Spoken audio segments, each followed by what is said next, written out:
Hello. आज हम एक स्टोरी आपके साथ शेयर करना चाहते हैं। थोड़ा विचित्र स्टोरी है, लेकिन बहुत मज़ा आएगा। बहुत मज़ेदार स्टोरी है। स्टोरी ये है कि एक विचित्र राज्य के विचित्र गांव की कहानी है, जहां एक बच्चा पत्थरों से एक शेर को मारने की कोशिश कर रहा है।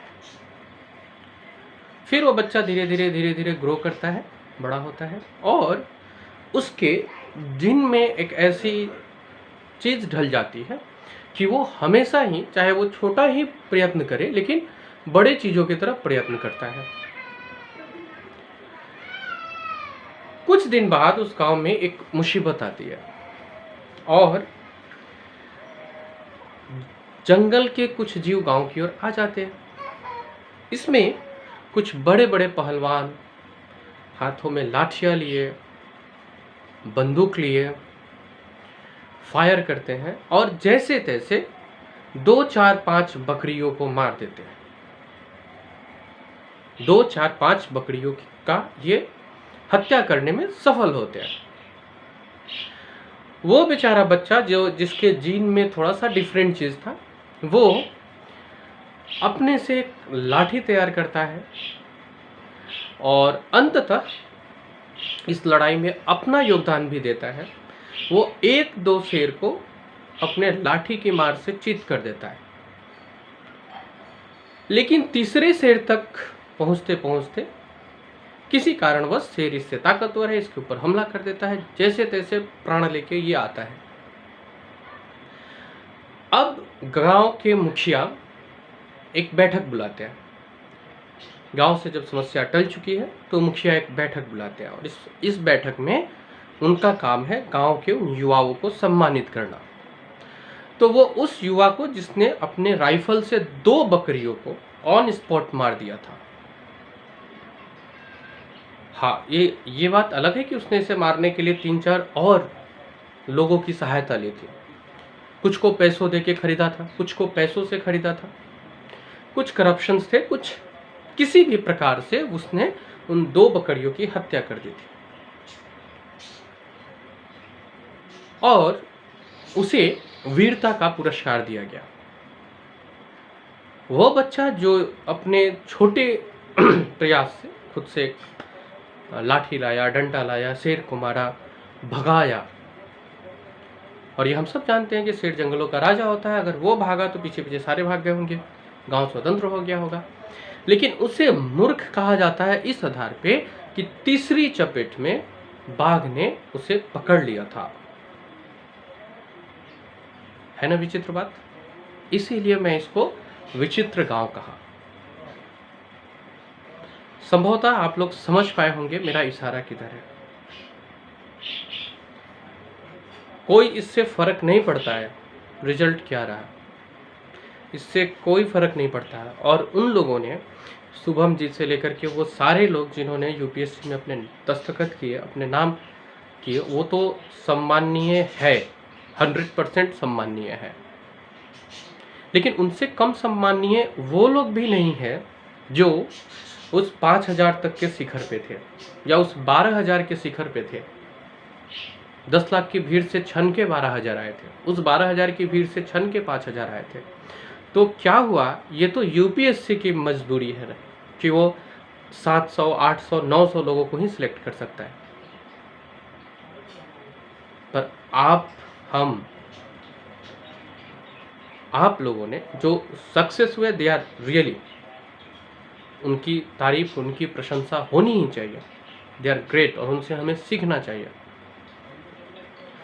लेकिन अगर आप सफलता पे किसी को कांग्रेट्स कर सकते हैं, तो अगर आप सच में यूपीएससी को समझते हैं या आप किसी के करीबी है, तो उसके असफलता के वक्त उसके कंधे पे हाथ रख के ये कहना कि मैं तुम्हारे साथ खड़ा हूँ, ये कहीं गुना अच्छा होता है उस कांग्रेट्स से। क्योंकि उनको तो कांग्रेचुलेशंस की भीड़ मिल रही है, पर कहीं कोने में आपका ही बच्चा हो सकता है कि दुबक के बैठा हो और आप अब जो होता है प्रायः, अब आप जाकर के उस बकरी मारने वाले के साथ उस बाघ मारने की तुलना शुरू कर देंगे।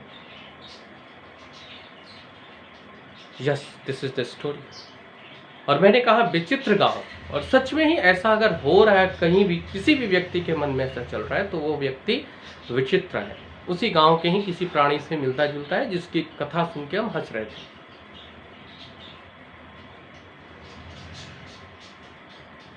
वो जो बाघ को अपने प्रयास से 2 बार मार के भगाया, या ये हिम्मत किया कि वो बाघ के सामने गया और लड़ा, प्लीज उसकी कंपेयर उससे मत कीजिए जो बकरी मार के आया है। वो भी तब जब नाना प्रकार के उसे हथियार दिए गए थे, करप्शन, भ्रष्टाचार, सरकारी आवश्यकता, और फिर उस आवश्यकता पे मुहर लगा के उनका तुलना आप एक यूपीएससी एस्पायरेंट्स के साथ नहीं करें। ये आप अपना अपमान करा रहे हैं।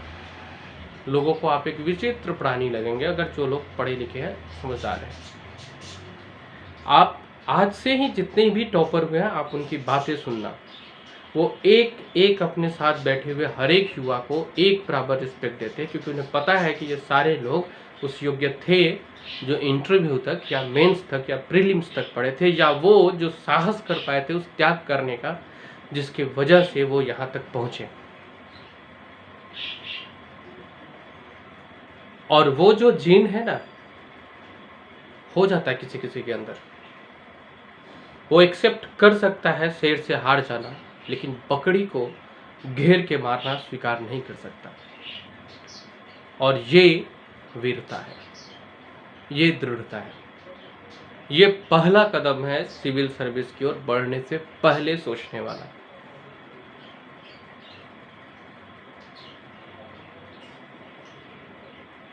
और जितने भी जानकार लोग हैं, दोस्त, प्रिय, सगे, संबंधी, अगर आप इस कहानी को सुन पा रहे हैं तो आप समझ पा रहे होंगे कि आपको क्या करना है। अगर वो नहीं निकला रहता, अगर वो निकल चुका होता, उसके पास कॉन्ग्रेचुलेशंस की लिस्ट थी, और शायद तब वो देखता भी नहीं। कहाँ, अभी शुभम जी के पास समय नहीं है कि वो हमारे कांग्रेस को सुने, लेकिन आपका इस समय का प्रोत्साहन किसी को फिर से खड़ा कर सकता है, किसी को फिर से तैयार कर सकता है। और फिर इस घमंड में मत रहिएगा कि आपने उसे तैयार किया, क्योंकि जो इस क्षेत्र की तैयारी करते हैं ना, उनका जीन ही अलग होता है। वो इस बात को स्वीकार ही नहीं कर सकते। जो रियल सिविल सर्विस एस्पायरेंट्स है, उनका जीन ही अलग होता है, वो बिल्कुल डिफरेंट होते हैं। मृणाल सर, आज भारत में बहुत कम लोग होंगे जो उनके आसपास बैठ सके, और उनके लिए कोई भी एग्जाम बहुत ज़्यादा बड़ा एग्जाम नहीं था, पर जीन था सिविल सर्विस वाला। करेंगे तो सिविल सर्विस ही। फिर अच्छी बात है अगर भारत सरकार मुहर लगा देती है, राज्य सरकार मुहर लगा देती है, नहीं भी लगाती है फिर भी करेंगे तो सिविल सर्विस ही। और औरों का मैं नहीं जानता, मैं गर्व महसूस कर रहा हूँ उन सभी के लिए जिन्होंने अपने सेक्रीफाइस के जरिए, अपने त्याग को रख के, किसी कमी, किसी जगह पे उनसे कमियां रह गई होगी, लेकिन उस कमी को रख के, उस कमी के साथ खींच के इस लड़ाई में लड़े रहे। आप वास्तव में प्राउड और सैल्यूट के योग्य हैं। अगर उनके लिए 10 तालियां बजती है तो कम से कम 7-8 ताली आपके लिए बजनी चाहिए। और इसके साथ हर उन लोगों को जो आना चाहते हैं इस क्षेत्र में, मेरा रिक्वेस्ट है कि बड़े कलेजे के साथ आइए। अगर ये जीन है करेंगे तो सिविल सर्विस ही, तब आइए, चाहे मोहर लगे या नहीं लगे, करेंगे तो सिविल सर्विस ही। और हाँ, आज कोई भी जिनका रिजल्ट अच्छा नहीं आ पाया या नहीं आ पाया, वो अगर इस वीडियो को देख रहे होंगे तो मेरा उनसे भी निवेदन है कि एक जिद पे आके हम सब रुके और अड़े, करेंगे तो सिविल सर्विस ही। लाएंगे उस जीन को, और वही जीन हमारे अंदर है। तो अगर कोई आपके साथ खड़ा नहीं है, भाड़ में जाए, आप खुद के साथ खड़ा होइए। एक और स्टेप आगे बढ़ाते हैं। स्टेट पीसीएस से होते हुए मेरी खुद की मानसिकता जो सिविल सर्विस करने की है वो कोई नहीं तोड़ सकता, ना तो ये लालची रिश्तेदार, दोस्त, साथी, ना ये लालची विचित्र समाज, और ना ही कोई इंस्टीट्यूट या संस्थान। रिमेंबर, याद रखिएगा, करेंगे तो सिविल सर्विस ही।